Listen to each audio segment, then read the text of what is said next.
Hey everyone, I'd like to take the time today to demo a new application for the iPad that I think a lot of you may end up using. That application is going to be Pages. This is Apple's word processing application for the iPad. So I'm just going to basically do a demo, kind of show you what everything's like on work. So let's go ahead and open up Pages. So first thing you see when you open up Pages is the Getting Started document. So you go ahead and tap on that, and that will open up your document. Basically explain to you how you can use Pages. So if we go ahead and scroll through the document, I'm actually at the bottom of the document. So tap to get started with Pages.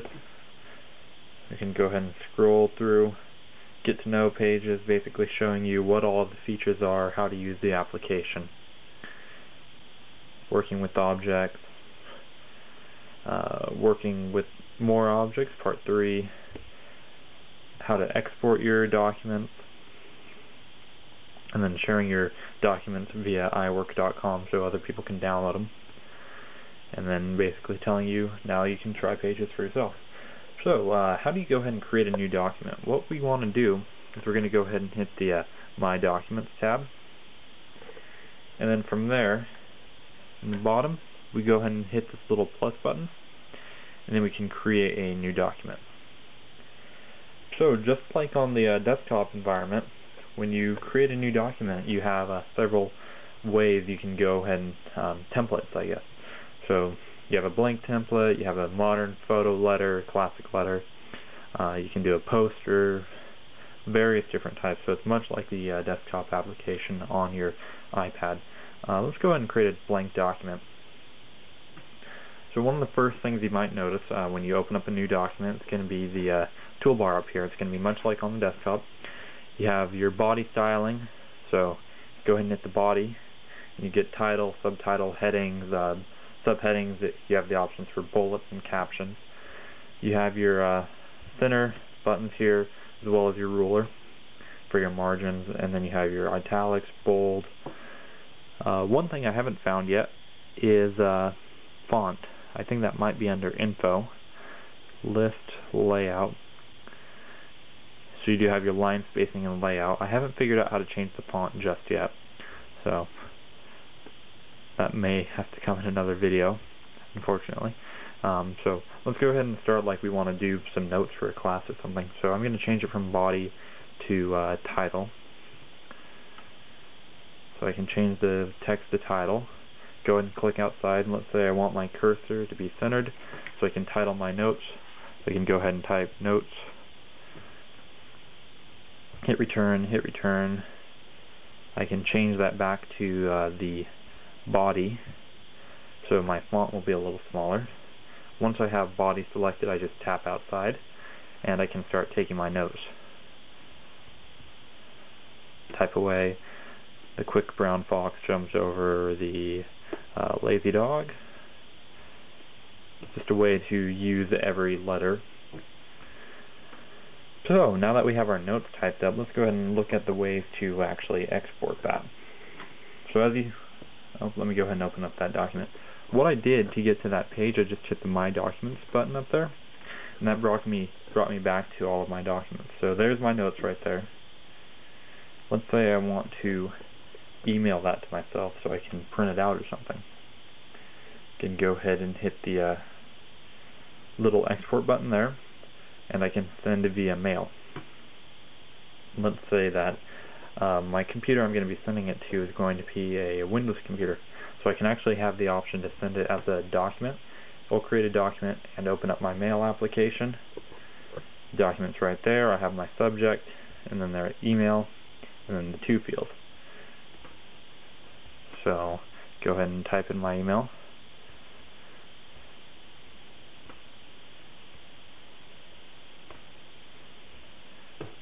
And then go ahead and click send.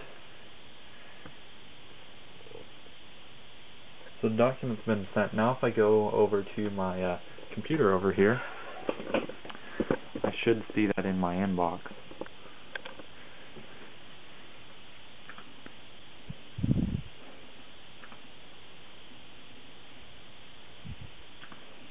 Looks like I might have typed my name wrong, unfortunately.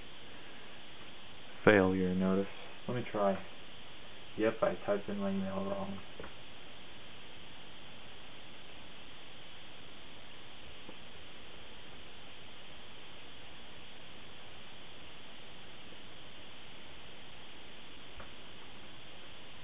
There we go, it will be there momentarily.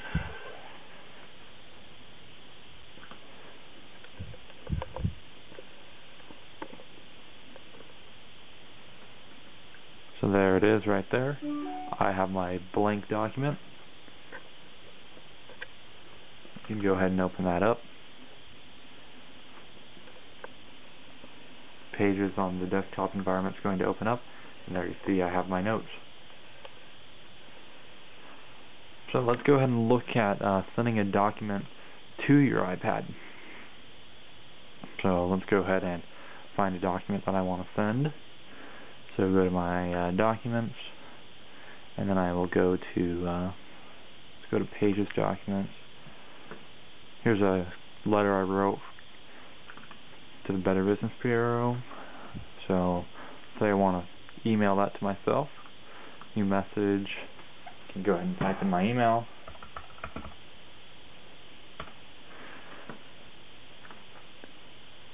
Drag that in there.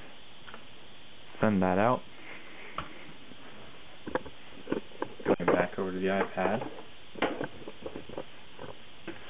Hit the home button. I'll be able to open up my email account. And as you can see right here, I have an email from myself. Can go ahead and open that up. And then up here, it opened it up in preview. Wait for my camera to focus.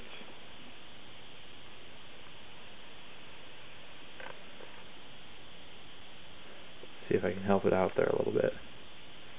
There we go. There's an option to actually open this up in Pages.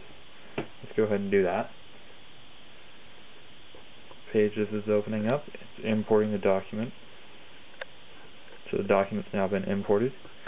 And then it's telling me that the font is incompatible, so it just changed the font to standard for the iPad.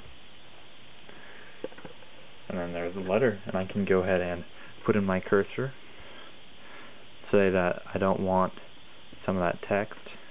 I can go ahead and select it, and then just delete it. So that is Pages on the Apple iPad. There are several more advanced features that I will go over in another video. This is just the basics.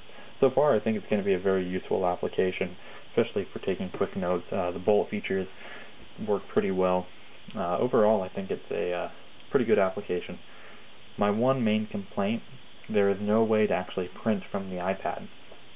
So if you have a wireless printer, or if you have a printer plugged into an airport and you're on that wireless network, for whatever reason they don't have it implemented to be able to print, which I think is kind of, hopefully it will come in the future. Let's put it that way.